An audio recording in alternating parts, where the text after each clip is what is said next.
Shalom Bapak Ibu Saudaraku yang dikasihi Tuhan, kita baru saja merayakan hari kenaikan Tuhan Yesus Kristus ke sorga.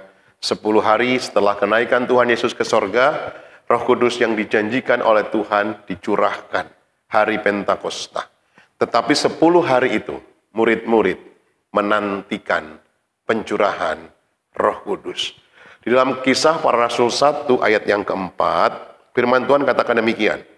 Pada suatu hari, ketika Yesus makan bersama-sama dengan mereka, ia melarang mereka meninggalkan Yerusalem dan menyuruh mereka tinggal di situ menantikan janji Bapa. Ketika murid-murid kembali dari Bukit Zaitun, mereka tinggal di Yerusalem untuk menantikan janji Bapa. Kita sudah tahu Bapak Ibu Saudara, 10 hari mereka menanti. Tetapi murid-murid saat itu tidak pernah tahu hari keberapa Roh Kudus dicurahkan. Ini sebuah tindakan yang seringkali membosankan. Murid-murid harus menunggu. Saya percaya setiap kita tidak ada yang hobinya menunggu. Mereka ada di ruang tunggunya Tuhan. Hari ini mungkin Bapak Ibu Saudara juga sedang ada di ruang tunggunya Tuhan.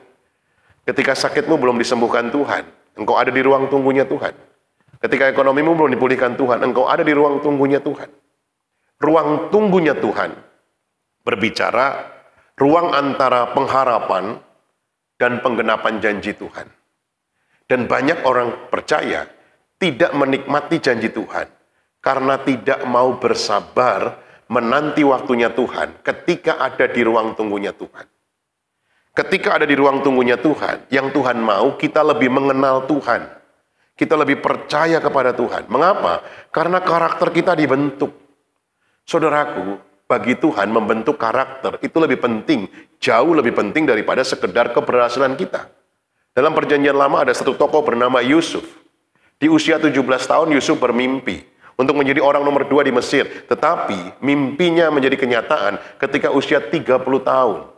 13 tahun. Ruang tunggunya Tuhan. Yusuf ada di sana. Saya tanya Bapak Ibu Saudara, Tuhan sanggup nggak membuat mimpi Yusuf ketika Yusuf berumur 18 tahun? Sangat sanggup. Tuhan sanggup nggak membuat mimpi Yusuf menjadi kenyataan waktu Yusuf berumur 20 tahun? Sangat sanggup. Tetapi Tuhan tidak lakukan itu karena Tuhan ingin membentuk karakter Yusuf. Di ruang tunggunya Tuhan, karakter kita sedang dibentuk. Dan yang Tuhan mau, di ruang tunggunya Tuhan, kita memaksimalkan talenta yang Tuhan percayakan.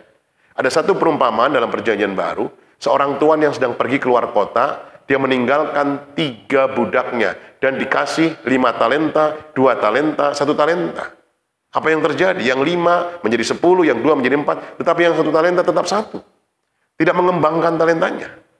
Saudaraku, di ruang tunggunya Tuhan, kita harus memaksimalkan talenta kita. Hari ini kita belajar seperti para murid yang 10 hari menanti janji Tuhan. Menunggu di lantai 2 rumah itu. Saudara dan saya pun, mari kita mau menanti janji Tuhan. Bagaimana kita menanti janji Tuhan? Yang pertama, menanti dengan ketaatan. Di ayat yang ke-12, firman Tuhan katakan demikian. Maka kembalilah rasul-rasul itu ke Yerusalem dari bukit yang disebut Bukit Zaitun, yang hanya seperjalanan sabat jauhnya dari Yerusalem. Ketika Yesus naik ke sorga, mereka taat kembali ke Yerusalem.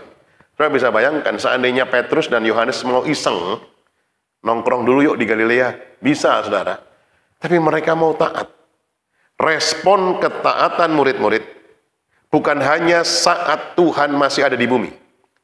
Tetapi waktu Tuhan tidak hadir, waktu Tuhan tidak ada bersama-sama dengan mereka, mereka tetap melakukan perintah Tuhan dengan takut dan gentar. Itulah ketaatan mutlak. Hari ini ada banyak orang Kristen di gereja taat. Apakah ketaatan yang sama dilakukan ketika di luar gereja? Agar kita menanti janji Tuhan, menanti dengan ketaatan. Ketaatan adalah percaya penuh. Ketaatan adalah tanpa banyak bertanya. Ketaatan adalah tanpa banyak alasan. Ketaatan kita adalah tindakan iman kita untuk menaklukkan diri kita dan berserah kepada apa yang Tuhan mau. Ketaatan kita membuka sorga dan kebenaran menjadi milik kita. Dan Tuhan mengungkapkan lebih banyak kebenaran tentang dirinya. Saat kita menaati apa yang sudah kita tahu. Saya jelaskan begini. Jangan pernah berharap hal yang lebih besar. Kalau saudara tahu yang benar, tapi engkau nggak taat melakukannya. Ketika kita mau taat terhadap apa yang kita tahu tentang kebenaran itu, maka hal-hal yang ajaib Tuhan sanggup bukakan dalam kehidupan setiap kita. Murid-murid menanti janji Tuhan, menanti dengan ketaatan. Yang kedua, murid-murid menanti janji Tuhan, menanti melalui kesetiaan. Perhatikan ayat yang ke-13. Setelah mereka tiba di kota, naiklah mereka ke ruang atas tempat mereka menumpang. 10 hari mereka ada di ruang atas itu. Menunggu dengan ketidakpastian hari keberapa Roh Kudus dicurahkan. Saudaraku, kita harus percaya, waktu Tuhan adalah waktu yang tepat. Dia tidak pernah terlambat, dia tidak pernah terlalu cepat. Untuk menunggu waktu Tuhan diperlukan kesetiaan. Murid-murid menanti melalui kesetiaan. Tokoh perjanjian lama bernama Abraham, dalam Ibrani 6 ayat yang ke-15. Abraham menanti dengan sabar. Terjemahan lain, Abraham menanti dengan setia. Dan dengan demikian, ia memperoleh apa yang dijanjikan kepadanya. Dalam kesetiaan, kita akan menikmati berkat Tuhan. Kesetiaan itu adalah berpegang teguh pada janji. Kesetiaan berpegang teguh pada pendirian. Patuh. Bagaimanapun berat tugas yang harus dijalankan. Tetapi kenyataannya, Amsal mengatakan demikian. Banyak orang menyebut diri baik hati, tetapi orang yang setia, siapakah menemukannya? Artinya, susah menemukan orang yang setia. Orang yang setia adalah orang yang trustworthy, dapat dipercaya. Orang yang setia adalah orang yang berdedikasi, mengabdi. Orang yang setia adalah orang yang stay together, bersama-sama. Pegang komitmen, saling mengasihi, sampai akhir bagaimanapun keadaannya. Bahkan dalam Ulangan 28 ayat 1, jika engkau baik-baik mendengar suara Tuhan Allahmu dan melakukannya dengan setia perintahnya yang kusampaikan kepadamu pada hari ini, maka Tuhan Allahmu akan mengangkat engkau di atas segala bangsa di bumi. Orang yang setia, orang yang konsisten, tidak menyimpang ke kiri atau ke kanan. Orang yang setia, orang yang persisten, orang yang bertahan sampai akhir. Menanti janji Tuhan, yang pertama menanti dengan ketaatan. Yang kedua menanti melalui kesetiaan. Yang ketiga menanti dalam kesatuan. Kisah Para Rasul 1 ayat yang ke-14, mereka semua bertekun dengan sehati dalam doa bersama-sama. Murid-murid menyatukan hati, memperhatikan kepentingan orang lain, bukan kepentingan diri sendiri.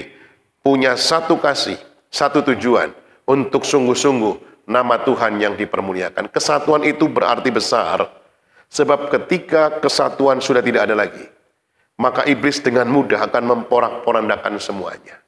Hari ini tetaplah dalam kesatuan. Suami istri tetap bersatu, jemaat Tuhan tetap bersatu. Ada kekuatan besar di sana. Murid-murid bersatu dalam doa, bersama-sama. Sampai janji Tuhan terjadi dalam kehidupan mereka. Menanti janji Tuhan. Kisah Para Rasul 1 ayat 12-14. Menanti dengan ketaatan. Menanti melalui kesetiaan. Menanti dalam kesatuan. Doa saya, ketika sudah menanti janji Tuhan, kita percaya ketika 3 hal ini menjadi bagian kita, tiba saatnya, kairosnya Tuhan terjadi dalam kehidupan saudara. Janjinya pasti dikenapi, perkataannya pasti ditepati. Tuhan Yesus memberkati.